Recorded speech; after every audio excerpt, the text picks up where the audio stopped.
Seigneur, au milieu de ton temple. Sur toute la terre, ceux qui t'ont rencontré proclament ta louange. Tu es toute justice. Bien-aimés de Dieu, nous sommes rassemblés au nom du Père et du Fils et du Saint-Esprit. Amen. La grâce de Jésus, notre Seigneur, l'amour de Dieu le Père et la communion de l'Esprit Saint soient toujours avec vous. Et avec votre esprit. Préparons-nous à célébrer dignement le mystère de l'Eucharistie en reconnaissant humblement que nous avons péché. Je confesse à Dieu Tout-Puissant, je reconnais devant vous, frères et sœurs, que j'ai péché en pensée, en parole, par action et par omission. Oui, j'ai vraiment péché. C'est pourquoi je supplie la bienheureuse Vierge Marie, les anges et tous les saints, et vous aussi, frères et sœurs, de prier pour moi le Seigneur notre Dieu. Que Dieu Tout-Puissant nous fasse miséricorde, qui nous pardonne nos péchés et nous conduise à la vie éternelle. Amen. Seigneur, prends pitié. Seigneur, prends pitié. Ô Christ, prends pitié. Ô Christ, prends pitié. Seigneur, prends pitié. Seigneur, prends pitié. Prions le Seigneur. Dieu qui a relevé le monde par les abaissements de ton Fils, donne à tes fidèles une joie sainte. Tu les as tirés de l'esclavage du péché. Fais-leur connaître le bonheur impérissable. Nous te le demandons par Jésus-Christ, ton Fils unique, notre Seigneur et notre Dieu, qui vit et règne avec toi dans l'unité du Saint-Esprit, Dieu pour les siècles des siècles. Amen.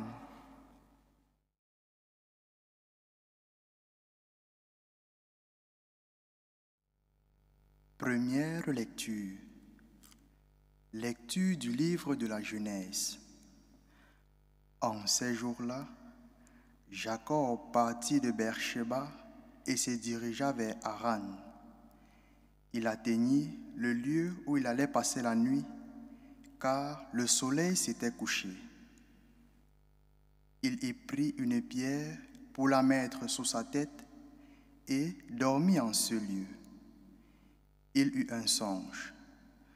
Voici qu'une échelle était dressée sur la terre, son sommet touchait le ciel, et des anges de Dieu montaient et descendaient.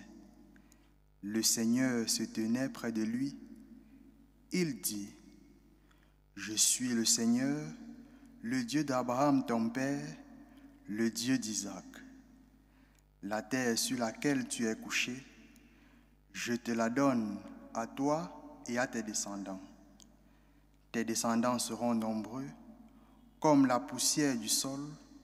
Vous vous répandrez à l'Orient et à l'Occident, au nord et au midi. En toi et en ta descendance seront bénies toutes les familles de la terre. Voici que je suis avec toi.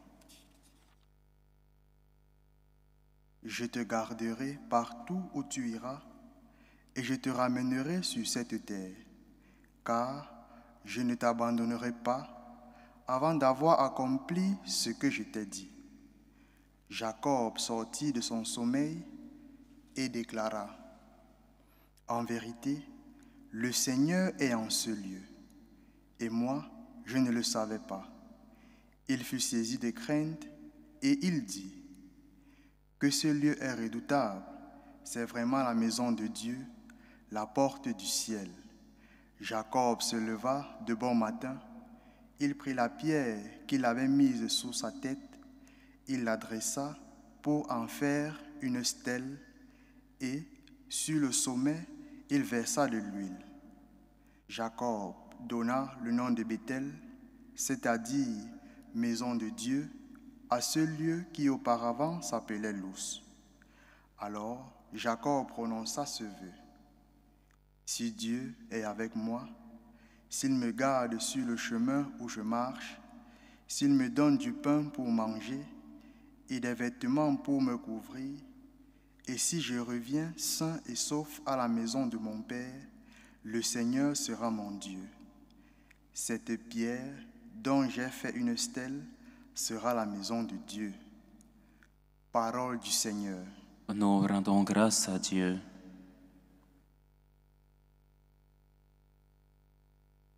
mon Dieu dont je suis sûr. Mon Dieu dont je suis sûr. Quand je me tiens sous l'abri du Très-Haut et repose à l'ombre du Puissant, je dis au Seigneur, mon refuge, mon rempart, mon Dieu dont je suis sûr. Mon Dieu dont je suis sûr. C'est lui qui te sauve des filets du chasseur. Il te couvre et te protège. Tu trouves sous son aile un refuge. Sa fidélité est une armure, un bouclier. Mon Dieu dont je suis sûr. Puisqu'il s'attache à moi, je le délivre, je le défends, car il connaît mon nom. Il m'appelle et moi je lui réponds. Je suis avec lui dans son épreuve. Mon Dieu dont je suis sûr. Alléluia, alléluia, alléluia. Alléluia, alléluia, alléluia. Notre Sauveur, le Christ Jésus, a détruit la mort. Il a fait resplendir la vie par l'Évangile. Alléluia, alléluia, alléluia.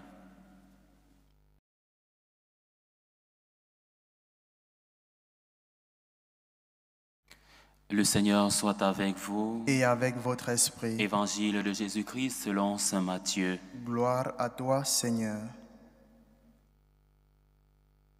En ce temps-là, tandis que Jésus parlait aux disciples de Jean le Baptiste, voilà qu'un notable s'approcha, il se prosternait devant lui en disant, « Ma fille est morte à l'instant, mais viens lui imposer la main et elle vivra. » Jésus se leva et le suivit, ainsi que ses disciples.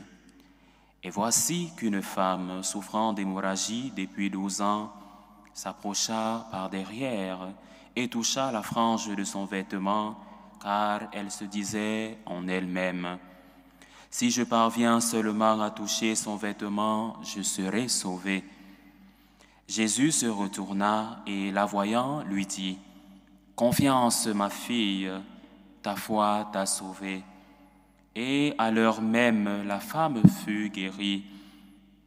Jésus, arrivé à la maison du notable, vit les joueurs de flûte et la foule qui s'agitait bruyamment. Il dit alors, « Retirez-vous, la jeune fille n'est pas morte, elle dort. » Mais on se moquait de lui. Quand la foule fut mise dehors, il entra, lui saisit la main, et la jeune fille se leva. Et la nouvelle se répandit dans toute la région. Acclamons la parole de Dieu. Louange à toi, Seigneur Jésus.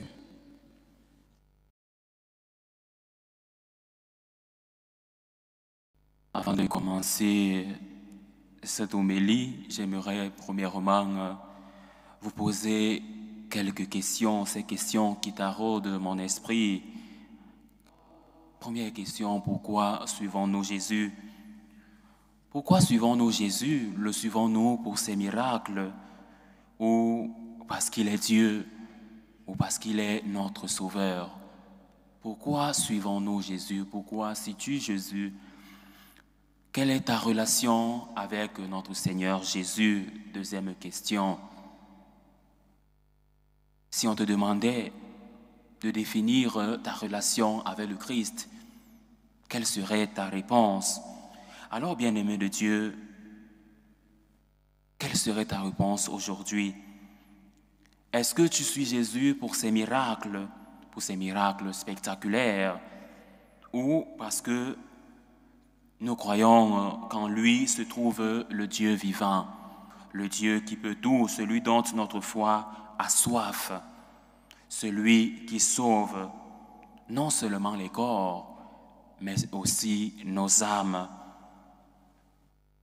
Celui qui sauve nos âmes et nous ouvre les portes du paradis.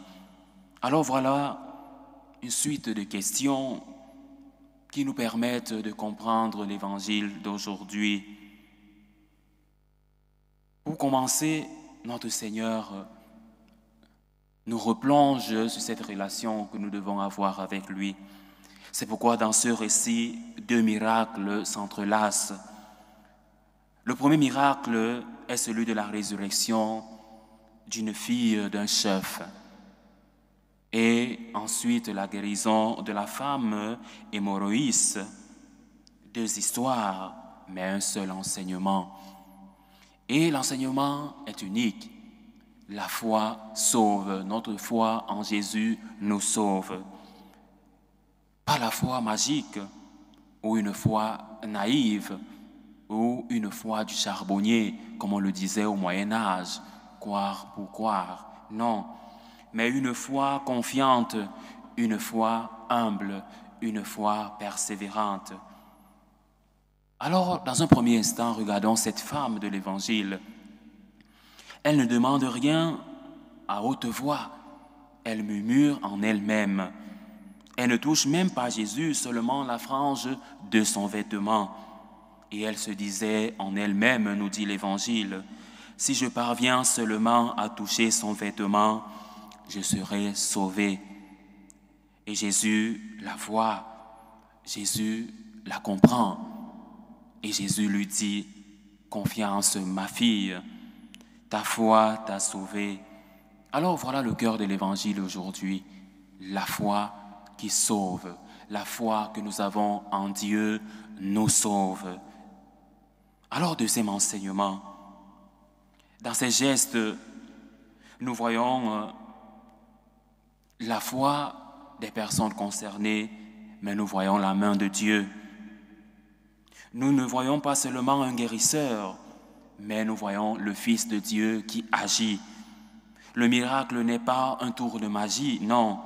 Il est la manifestation visible d'une réalité invisible, celle du salut. Le miracle est une réalité palpable qui nous montre que le salut est tout proche pour nous. Alors chaque fois que nous demandons à Dieu un miracle, nous devons avoir en esprit que le miracle que nous demandons doit nous ouvrir les portes au royaume éternel, au royaume de Dieu, à un salut ici proche, mais aussi à un salut eschatologique ouvert aux fins dernières. Alors, Jésus ne guérit pas pour impressionner, mais pour relever, pour signifier l'objet même de sa mission.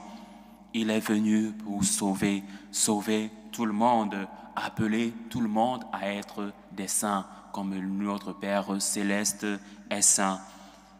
Alors, Jésus ne guérit pas pour impressionner, comme le dira saint Paul à Timothée. Notre Sauveur, le Christ Jésus a détruit la mort. Il a fait resplendir la vie par l'Évangile. Resplendir la vie par l'Évangile.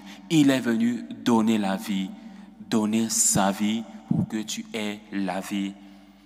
Alors notre Sauveur, par un geste simple, anticipe la victoire sur la mort.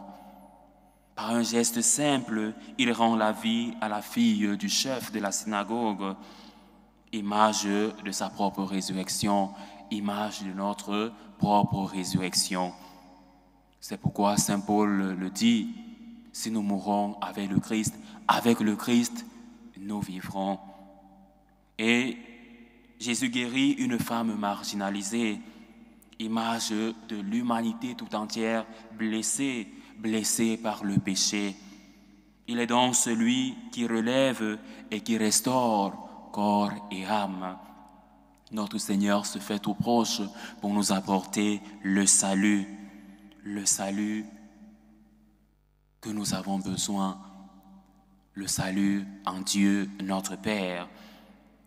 C'est pourquoi saint Matthieu est très précis dans l'Évangile. La foi de la femme précède la guérison et la foi du Père qui se manifeste par sa parole, la parole à Jésus, lorsqu'il dit à Jésus, « Ma fille est morte, mais viens, impose-lui les mains et elle sera sauvée. » Il a eu la foi et la vie de la fille a été restaurée. C'est donc une foi contre toute espérance. La foi que notre Seigneur nous donne est une foi qui ouvre à l'espérance, comme celle d'Abraham dans la première lecture. Elle rejoint aussi ce songe, le songe de Jacob. Cette échelle entre le ciel et la terre, c'est le Christ lui-même, le pont entre Dieu et les hommes, entre la mort et la vie, comme l'enseignait le pape Benoît XVI.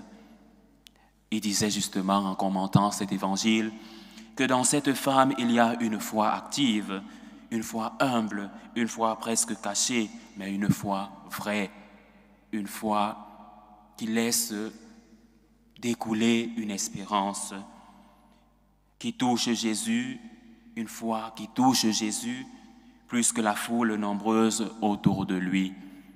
Et généralement, nous aussi, nous pensons être éloignés de Dieu par notre comportement.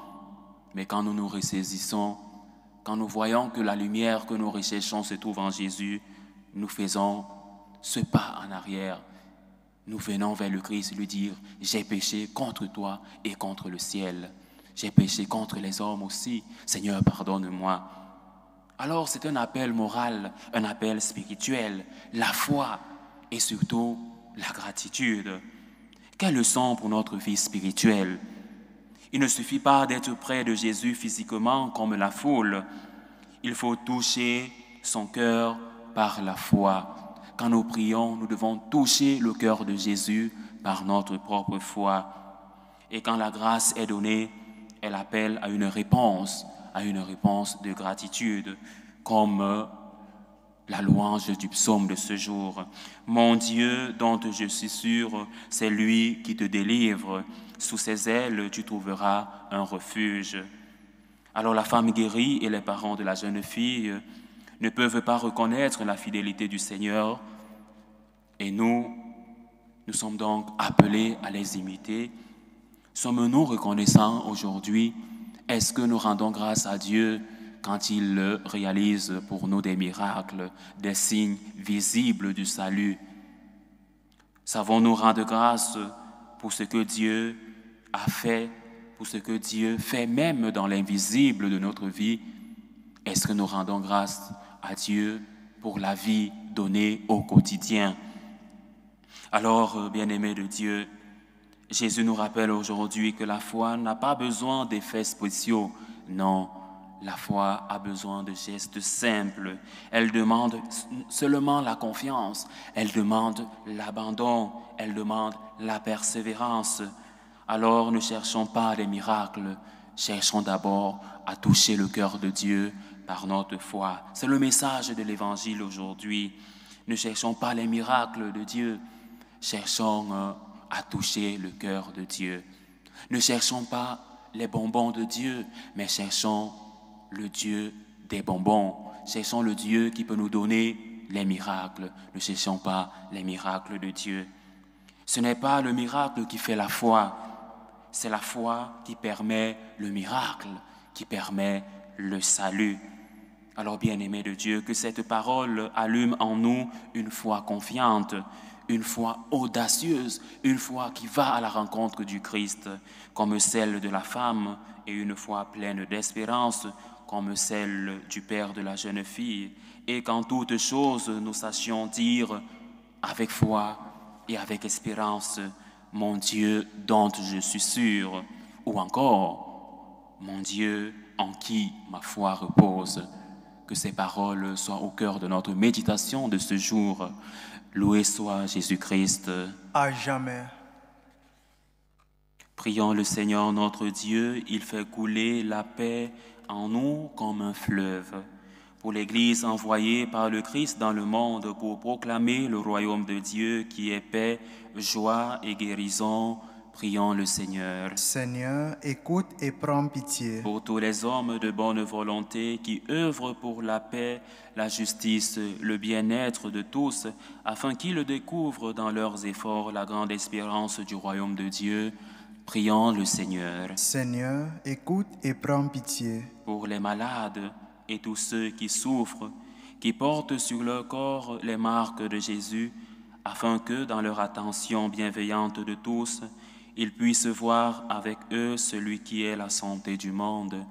Prions le Seigneur. Seigneur, écoute et prends pitié. Pour nous tous appelés à appartenir au royaume de Dieu, afin que nous nous sentions envoyés pour le réaliser et l'annoncer à tous, prions le Seigneur. Seigneur, écoute et prends pitié. Nous prions aujourd'hui aux intentions de Marie Pascaline pour Gabriel et Ariel, aux intentions de Lucille Joseph Sylvestre pour l'anniversaire de naissance de Rodolphe, aux intentions d'Elisabeth pour Michel et Vincent, aux intentions de maman Catherine, aux intentions de Jacqueline, aux intentions de Odile pour elle-même et pour sa famille, aux intentions de Père Guénolé Fungan pour son anniversaire sacerdotal, aux intentions de la famille Germani, aux intentions de Madame Caboret, aux intentions de Natacha et sa famille, aux intentions de Diana Sandra Wendy Monkam.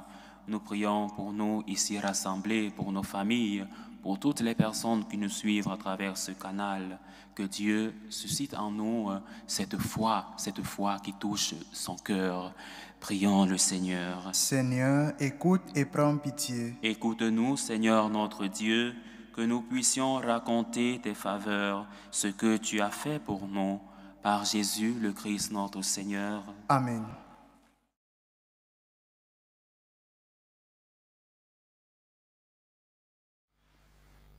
Tu es béni, Seigneur, Dieu de l'univers, nous avons reçu de ta bonté le pain que nous te présentons. Fruit de la terre et du travail des hommes, il deviendra pour nous le pain de la vie. Béni soit Dieu maintenant et toujours. Tu es béni, Seigneur, Dieu de l'univers, nous avons reçu de ta bonté le vin que nous te présentons. Fruit de la vigne et du travail des hommes, il deviendra pour nous le vin du royaume éternel. Béni soit Dieu maintenant et toujours. Humble et pauvre Seigneur, nous te prions que ce sacrifice t'ouvre grâce devant toi.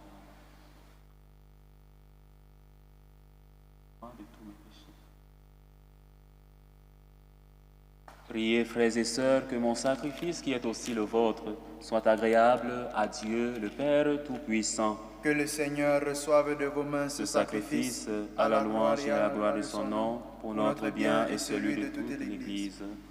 Puissions-nous être purifiés, Seigneur, par l'offrande consacrée à ton nom, qu'elle nous conduise de jour en jour à vivre de la vie du ciel. Par le Christ notre Seigneur. Amen. Le Seigneur soit avec vous. Et avec votre esprit. Élevons notre cœur. Nous le tournons vers le Seigneur. Rendons grâce au Seigneur notre Dieu. Cela est juste et bon. Vraiment, il est juste et bon pour ta gloire et notre salut, de t'offrir notre action de grâce toujours et en tout lieu, Seigneur Père très saint, Dieu éternel et tout-puissant. Tu n'as pas besoin de notre louange, et pourtant c'est toi qui nous donnes de répondre à tes bienfaits. En te rendant grâce, nos chants n'ajoutent rien à ce que tu es, mais nous font progresser vers le salut. Par le Christ notre Seigneur. C'est pourquoi, unissant nos voix à celles des anges, nous te louons dans la joie en proclamant « Saint, Saint, Saint, le Seigneur Dieu de l'univers, le ciel et la terre sont remplis de ta gloire. Hosanna au plus haut des cieux. Béni soit celui qui vient au nom du Seigneur. Hosanna au plus haut des cieux. » Toi qui es vraiment saint, toi qui es la source de toute sainteté, Seigneur, nous te prions. Sanctifie ces offrandes, en répandant sur elles ton esprit, qu'elles deviennent pour nous le corps et le sang de Jésus le Christ, notre Seigneur. Au moment d'être livré et d'entrer librement dans sa passion, il prit le pain.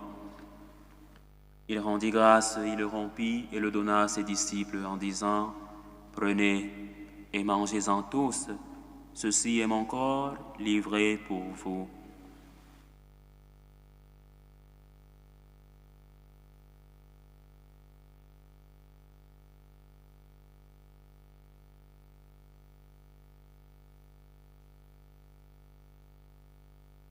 De même, après le repas, il prit la coupe. De nouveau, il rendit grâce et la donna à ses disciples en disant « Prenez et buvez-en tous, car ceci est la coupe de mon sang, le sang de l'alliance nouvelle et éternelle, qui sera versé pour vous et pour la multitude en rémission des péchés.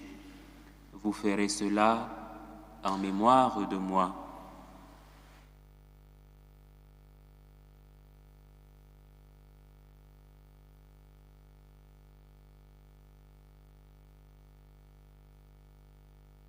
Il est grand le mystère de la foi. Nous annonçons ta mort, Seigneur Jésus. Nous proclamons ta résurrection.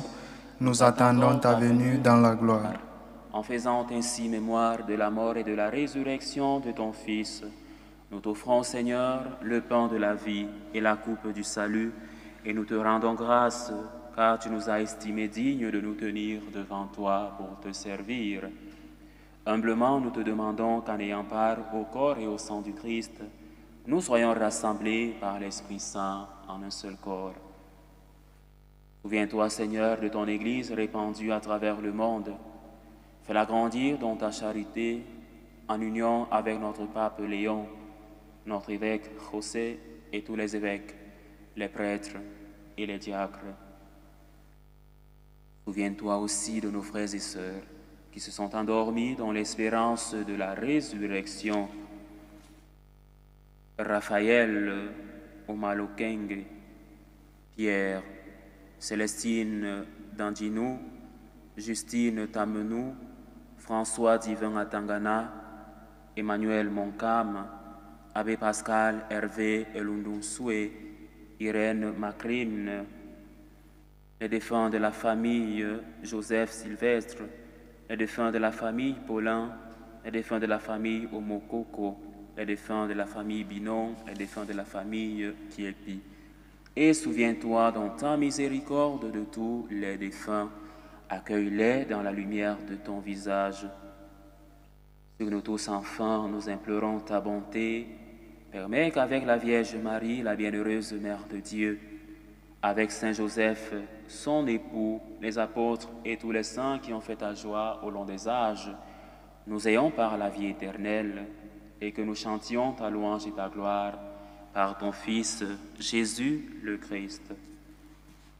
Par lui, avec lui et en lui, à toi Dieu le Père Tout-Puissant, dans l'unité du Saint-Esprit, tout honneur et toute gloire, pour les siècles des siècles. Amen.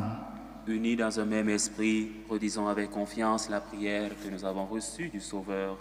Notre Père qui es aux cieux, que ton nom soit sanctifié, que ton règne vienne, que ta volonté soit faite sur la terre comme au ciel.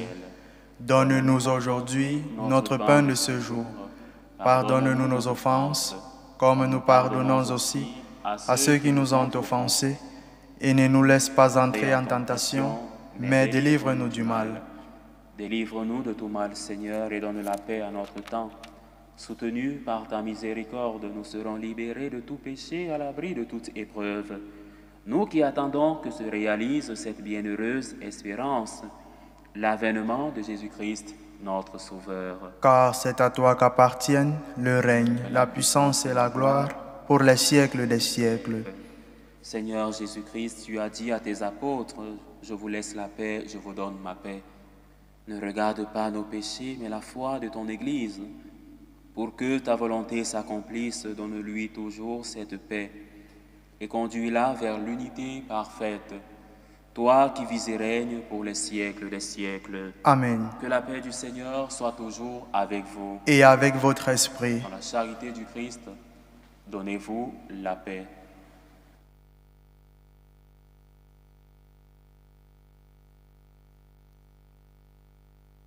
Agneau de Dieu qui enlève les péchés du monde, prends pitié de nous. Agneau de Dieu qui enlève les péchés du monde, prends pitié de nous. Agneau de Dieu qui enlève les péchés du monde, donne-nous la paix.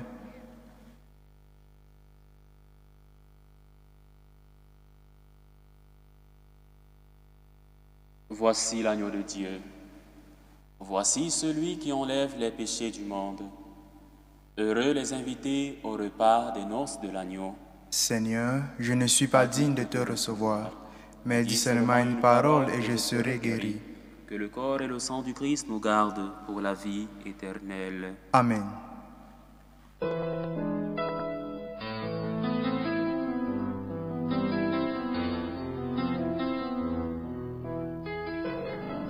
Communion spirituelle. Mon Jésus, je crois en votre présence dans le très saint sacrement. Je vous aime plus que toute chose et je désire que vous veniez dans mon âme. Je ne puis maintenant vous recevoir sacramentellement dans mon cœur. Venez-y au moins spirituellement. Je vous embrasse comme si vous étiez déjà venu et je m'unis à vous tout entier. Ne permettez pas que j'aie jamais le malheur de me séparer de vous. Amen. Méthode de prière des franciscains de Marie.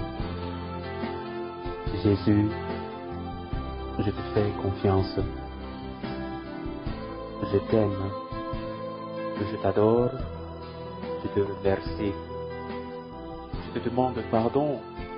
Je te demande des grâces. Je m'offre à toi comme Marie. Amen.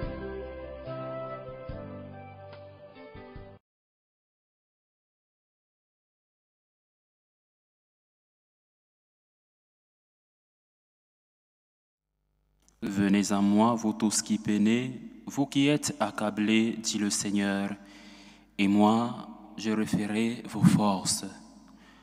Achevons notre prière. Comblés d'un si grand bien, nous te supplions, Seigneur, fais que nous en retirions des fruits pour notre salut et que jamais nous ne cessions de chanter ta louange. Par Jésus, le Christ, notre Seigneur. Amen. Le Seigneur soit avec vous. Et avec votre esprit. Et que Dieu Tout-Puissant vous bénisse, le Père, le Fils et le Saint-Esprit. Amen. Allez dans la paix du Christ. Nous rendons grâce à Dieu. Salut aux reines, Mère de miséricorde, notre vie, notre douceur, notre espérance, salut. Nous crions vers toi, enfant d'Ève exilée. Vers toi nous soupirons, gémissant et pleurant, dans cette vallée de larmes. Ô toi, notre avocate, tourne vers nous ton regard miséricordieux. Et après cet exil, montre-nous Jésus, le fruit béni de tes entrailles. Ô clémente, ô miséricordieuse, ô douce Vierge Marie. Amen. Priez pour nous, Sainte Mère de Dieu, afin que nous soyons rendus dignes des promesses du Christ.